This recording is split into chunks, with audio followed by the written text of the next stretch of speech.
In the 1700s, children with what we know now that had Down syndrome were classified as idiots, feeble-minded, and insane. They were put into institutions for the mentally ill.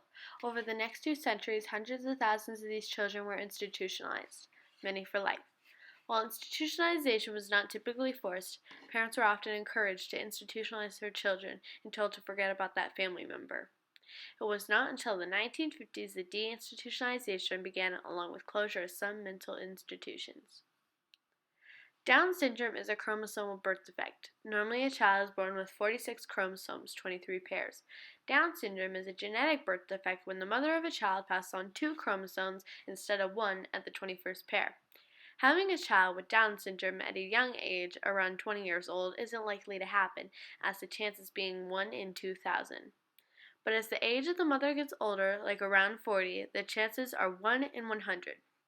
Down syndrome causes developmental delays mentally and physically. While Down syndrome has not been cured yet, scientists are seeking for one. It is predicted that we will have a cure in the next 100 years. While the prejudice to Down syndrome has significantly decreased over the last 200 years, it has a long way for us to completely demolish the prejudice to Down syndrome. Over the last 50 years, we still had prejudice towards individuals with Down syndrome.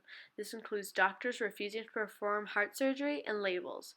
Even though we haven't completely depleted prejudice, we've made significant progress.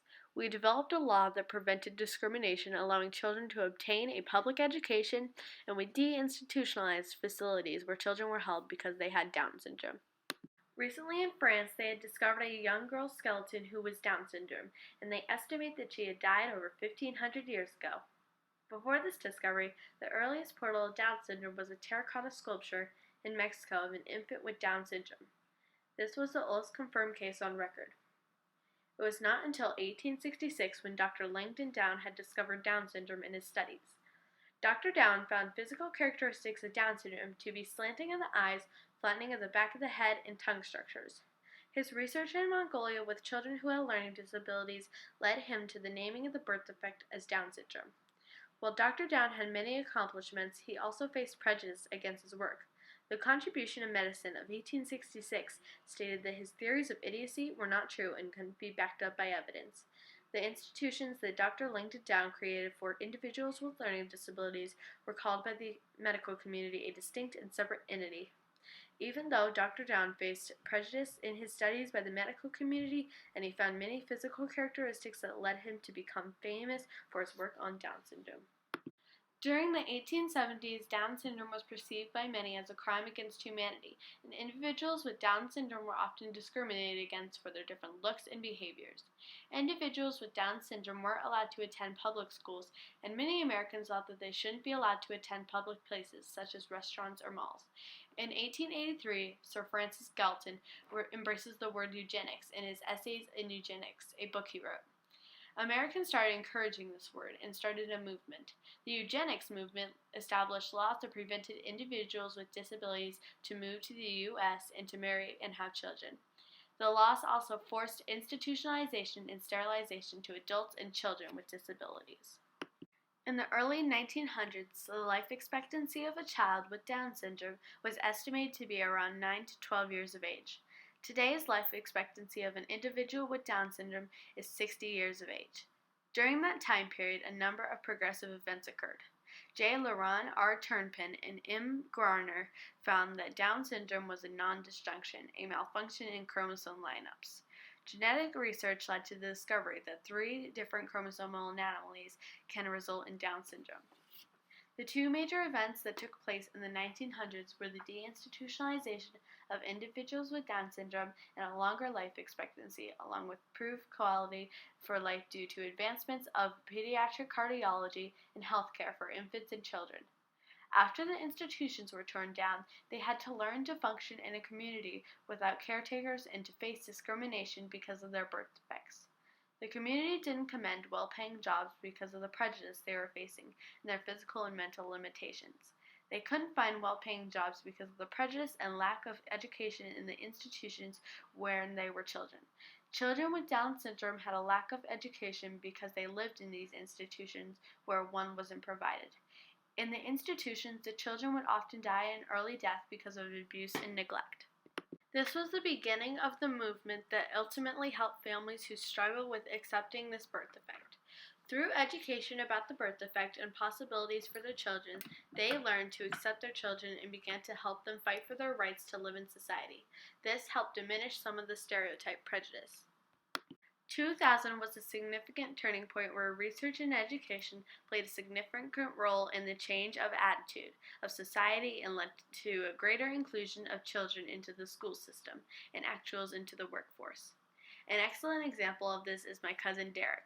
While he holds a full-time job, Derrick has bowled almost 3 perfect games despite having Down syndrome. He has participated many years in Special Olympics and aspires to make the world a prejudice-free environment. Derrick Range has a good average, 176. But lately he's been hot.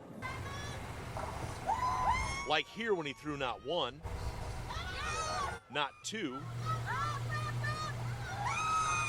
but 3 strikes in a row in the 10th frame, 11 in a row for the game.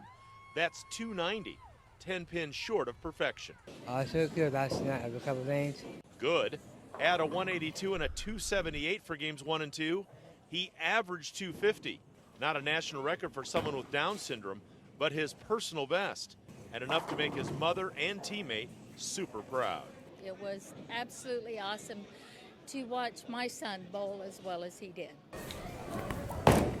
Our children, our special needs children, whether they be Downs, hearing impaired, or physically impaired in any manner, can do anything that they want to do given the opportunity and the support and the love from not only their family but their friends. I had purple sock.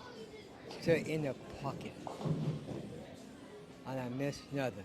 He was in his element. He had fellow league members congratulating him. He was sharing hugs with everyone. He was just so excited. All right, Derrick, I don't think I'm much competition, but this could be one shot, highest pin counts for a hamburger.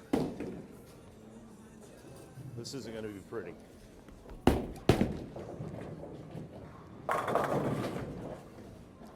He wins again. High score, and he beat me, which wasn't all that hard. Nice job. And congratulations. Dave McDaniel, West 2 News. There has been a number of significant events that has helped bring awareness and understanding of Down syndrome and other handicaps. One of the events that I feel is the most important was the creation of the Special Olympics. I had the opportunity to interview Lori Lafayette, the CEO of the Special Olympics Idaho. One of my main questions that I asked her was if we were making progress with eliminating the stigma and discrimination against people with Down syndrome. I also asked what role Special Olympics played in us eliminating the prejudice to Down syndrome. Spotlight the Special Olympics movement has shed upon the disparity of those with intellectual disabilities. I still believe that the stigma is still there. I still believe that a lot of people still don't understand that intellectual disabilities doesn't mean you cannot reveal the champion within if given an opportunity. Unfortunately, people with intellectual disabilities are at risk for being bullied in terms of educating the public, and we're just doing it one person at a time, one community at a time. But we have seen a huge difference in communities that have supported Special Olympics, get involved with Special Olympics, and people are more open, they're more welcoming, they're more accepting, and they celebrate the fact that if given an opportunity, everybody can be their best. Yeah, that's awesome. This documentary was created to increase awareness of Down syndrome. The hope is the next time you encounter someone who is Down syndrome, you look and think of them as if you would anyone else, that you open your mind and heart to the contributions and possibilities that these people can make to society.